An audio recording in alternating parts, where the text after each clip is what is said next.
tous, nous revoilà pour un nouvel épisode, elle et vous, simplement, avec vos animatrices préférées, Tani et Natou. Bien sûr, vous allez me dire, ah enfin elles reviennent, elles ont pris beaucoup de temps, elles n'étaient pas là, c'était pas très sérieux. Ne vous inquiétez pas, nous sommes de retour plus fortes que jamais pour la deuxième saison. N'est-ce pas Natou? On est parti pour mieux revenir. Exactement, exactement. Et plus sérieusement, tout de suite, je tiens vraiment à le faire, cette séquence. Nous voulons prendre le temps d'adresser nos sympathies et nos condoléances à la famille de l'artiste que vous connaissez tous, de la communauté haïtienne, pas que, tout simplement de la Caraïbe, parce que c'est un artiste caribéen qu'on a tous écouté au moins une fois une de ses chansons. C'est l'artiste Mika Ben, de son vrai nom, Michael Benjamin, qui est mort à Paris à l'âge de 41 ans, si je ne me trompe pas exactement. Donc nous voulons vraiment adresser nos mots de sympathie, condoléances à toute la famille, à ses proches et aussi aux fans qui étaient présents ce soir-là surtout. Effectivement, puisque cet événement était quand même un événement assez tout particulier, qui était assez traumatisant, parce qu'il faut mettre les mots sur l'événement. C'était assez traumatisant, personne ne s'y attendait. Exactement. Et donc je sais qu'il y a des gens, pour ma part, qui étaient très touchés par l'événement, qui n'ont pas dormi pendant plusieurs soirées, qui en parlent encore comme un traumatisme. Exactement. Donc si à aujourd'hui vous vous sentez encore dans ce côté-là, en fait, pas de ce côté-là, mais si vous ressentez le besoin d'en parler, ou que vous avez cette crainte de sortir pour aller dans un concert, peut-être qu'il faut approfondir et en parler avec un proche ou un psychologue. Si vous avez peur de cet aspect, côté psychologue, voir un médecin qui veut dire qu'on est malade, peut-être en parlant à un proche qui était là aussi ce soir-là et échanger ensemble pour vous permettre de vous libérer et de dire ce que vous avez ressenti ce soir-là. Exactement, Natou, elle a tout dit. Vous avez compris le sujet aujourd'hui. On met les pieds dans les plats directement. Voilà, notre sujet aujourd'hui, ça va être la santé mentale. À surtout pas négliger. On revient tout de suite. Jingle!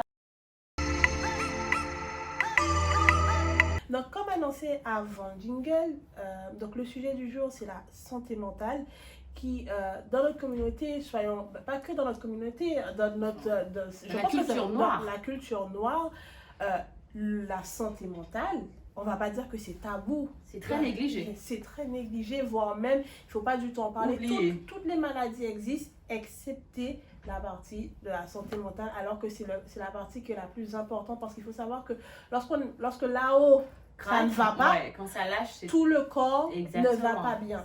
Exactement. Donc, pour moi, je trouve que c'est vraiment trop négligé. C'est pas pour toi de ton côté. Ah, mais je suis tout à fait d'accord. C'est vrai que nous, j'allais dire les Antilles, mais non, nous les Noirs, tout simplement la culture noire, lorsqu'on aborde le sujet, c'est vrai que ne serait-ce que dire à un parent que, par exemple, à l'école, tu reviens de l'école et que la maîtresse ou sinon la psychologue de l'école, on met un mot pour tes parents, on dit que tu dois consulter, suivre des thérapies, c'est très mal vu. Un parent a du mal, c'est limite une insulte. Un parent a du mal à aller dire aux gens, oui, mes enfants sont suivis par un psy. Alors que des fois, enfin même très souvent. Non, mais soyons honnêtes, par rapport au fait que on reste quand même très jeune, hein, mais même aujourd'hui, il y a plein de maladies qui ne sont pas considérées comme une maladie sous prétexte. En fait, il y a toujours une excuse qui explique ce que la personne vit. Aujourd'hui, il y a beaucoup de dépression, il faut le dire. Il y a beaucoup de gens dépressifs. Mettons les mots où est-ce qu'il faut. La dépression, c'est qu'aujourd'hui, mentalement, ça ne va pas. C'est qu'il y a de la déprime, c'est que tu n'as plus envie de vivre. Et le fait qu'effectivement, les maladies mentales n'existent pas dans notre communauté, dans notre culture noire, fait qu'on ne peut pas dire ouvertement que ça ne va pas mentalement. On va dire qu'on est triste. On va dire que j'ai pas le moral, mais on va jamais dire que je suis déprimée parce que au final, c'est comme les personnes qui sont bipolaires. Parfois, il y a des gens qui sont bipolaires, mais ils s'inventent, ils disent j'ai du caractère. Non, c'est pas que la personne a un caractère. Non, c'est juste la personne est bipolaire. Oui, non, mais parfois, il y a des gens qui jouent sur le mot, genre elle a un caractère spécial. Non. La personne est malade. Et souvent, parfois, c'est vrai, c'est l'éducation qui fait que la personne est juste impolie. Il faut dire les choses. Mais il y a des fois, c'est vraiment une maladie. Mais par exemple, prenons le cas aujourd'hui, vous suivez l'actualité, il y a Kanye West qui est en train de... On va pas dire... Pour rester dans la culture noire. Pour rester dans la culture noire, Aujourd'hui, il devient très problématique. Tout le monde commence à se dissocier du personnage. Mais n'oublions pas, après, je ne sais pas si vous avez fait des recherches, mais moi, pour ma part, je sais que Kanye West, il a toujours admis qu'il était bipolaire. Et pour changer les autres. Depuis son plus jeune âge, il a admis qu'à l'âge de 10 ans, qu'ils avaient décelé qu'il était bipolaire, qu'effectivement, il devait suivre un traitement et que pendant longtemps, il ne faut pas oublier que Kanye West, c'est un noir aussi comme nous. Oui. Et sa mère, au final, ne l'avait pas traité lorsqu'il était tombé, il a fait un blackout. Après, il y a plein de vidéos qui est dessus et qui donne, qui parlent effectivement du personnage. Et je trouve que le fait d'avoir la capacité d'admettre qu'on est malade, c'est un grand pas. C'est déjà un très très grand pas. Ouais, par exemple, les gens qui font oh, je suis lunatique. Lunatique, c'est une maladie. Être lunatique, changer d'humeur toutes les 2 secondes, c'est une maladie. Ce n'est pas une fierté. Après, il faut mettre les mots à leur place. Être malade, la schizophrénie, c'est pas une mauvais esprit qu'on a envoyé sur quelqu'un. Non, c'est une maladie, les gars. Ouais. C'est que les gens deviennent schizophrènes. La schizophrénie ne se développe pas tout de suite dès la naissance. Des fois, ça se développe, des fois non. Au fil du temps, en vieillissant, les personnes deviennent schizophrènes et c'est une vraie maladie parce que la personne peut devenir dangereuse pour elle, mais pour son entourage aussi. Oui, et attention, nous ne sommes pas là pour blâmer l'éducation de nos mamans, attention, mais on veut quand même attirer l'attention de tout le monde parce qu'il y a eu beaucoup de négligence sur ce côté-là. Moi, j'ai été témoin de personnes, par exemple, qui ont subi, je connais une personne qui a subi un choc de sa vie, dans sa vie. Et ce choc aujourd'hui, parce que ce choc a été négligé, parce que sa maman, ses parents n'ont pas fait le suivi nécessaire, aujourd'hui, la vie de cette personne a très mal tourné, tout simplement. Et pourquoi? Tout simplement parce que nous, dans la communauté noire, on néglige énormément on néglige, on a du mal, on doit arrêter, notre génération doit tout simplement, j'attire vraiment l'attention, nos futures mamans ou les mamans, n'hésitez pas à beaucoup, on le dit souvent, de parler avec vos enfants, c'est super important. Si vous n'osez pas aller voir un psychologue ou consulter, au moins vous, de votre côté, essayez de faire ce travail, essayez d'écouter. C'est pas seulement punir l'enfant, c'est pas seulement gronder. Il y a la partie échange qui est super important. Parler de quelque chose comme je dis souvent, ça ne veut pas dire que c'est pas signe de faiblesse. Dire que ça ne va pas, c'est pas un signe de faiblesse. Il faut pouvoir, parce qu'on ne peut pas aider quelqu'un si la personne ne fait pas de signe. Il faut lancer un signe d'appel. C'est pas arrêtez de voir, le côté de la pitié, les gens vont avoir pitié, je vais avoir honte. Non, il y a des moments où on craque comme tout le monde, on a tous nos moments. Si tu as vécu quelque chose dans ta vie, n'hésite pas. C'est pour ça, après, il y a des fins tragiques, il se passe des choses dans des vies et on est choqué parce qu'on voyait la personne tout le temps sourire et pourtant, la personne à l'intérieur avait un mal-être. Donc vraiment, je vous invite que ce soit parents ou même jeunes adolescents, parce que nous aussi, en tant qu'adolescents, c'est pour ça qu'on a bien précisé, par exemple, les personnes qui étaient au concert de l'artiste, qui ont vécu ça. Moi, je sais que moi, personnellement, j'y étais pas et avec le recul, je me dis, waouh, comment j'aurais géré? Déjà, moi, personnellement, j'ai la phobie de la foule, je ne peux pas. Et en plus de ça, j'aurais dû vivre un événement cette scène traumatisant. Donc c'est pour ça, vraiment, on tient à attirer l'attention. Faites-vous soigner mentalement. Le mental, ça compte énormément.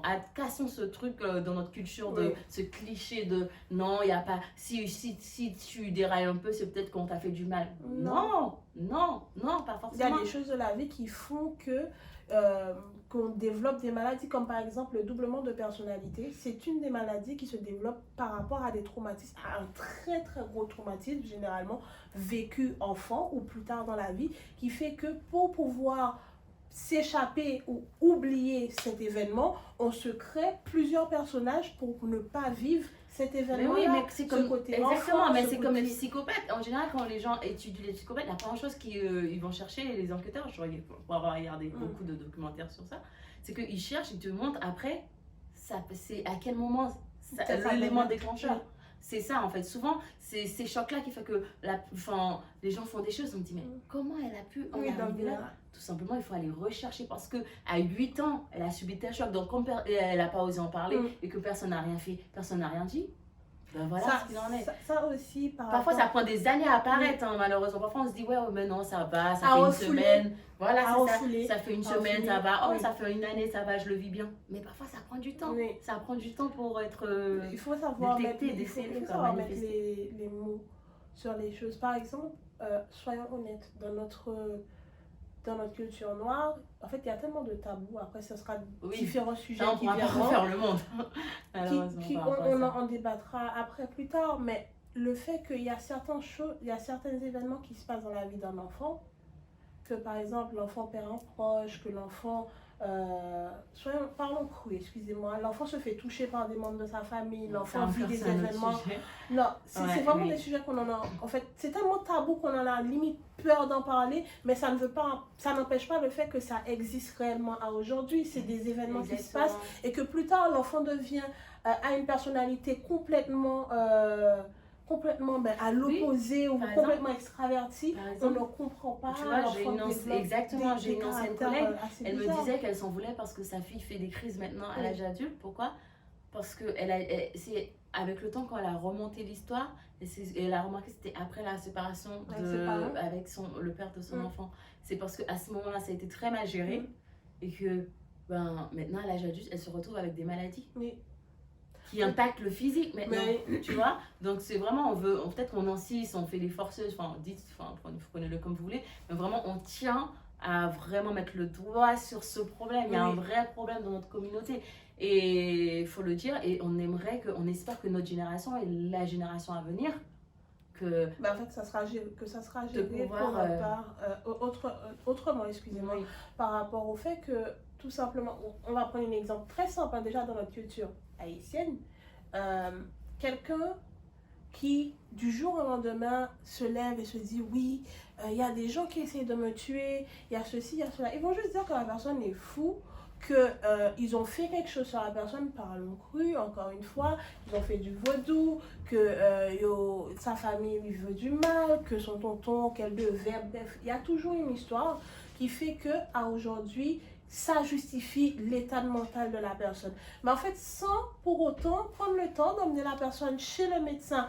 qui est adapté, la personne qui a pris son temps, le temps à faire plusieurs années d'études pour pouvoir aider les gens, aller chez le médecin et donner un traitement adéquat à la situation. Parce qu'en fait, autre que la prière, je ne rentre pas sur ce sujet particulièrement, certes que c'est bien, mais aussi il faut apprendre à faire confiance à la société que nous sommes, que nous vivons aujourd'hui. C'est pour une raison. Ils ne sont pas là juste pour faire joli. Donc voilà, non, je pense qu'on a complètement, tout dit. On n'est pas là pour donner d'ordre ou dire comment éduquer chaque enfant.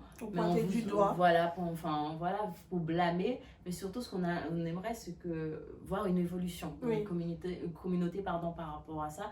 Cette évolution, cet échange, c'est comme il y a encore plein d'autres sujets tabous chez nous. Hein. Donc, on commence.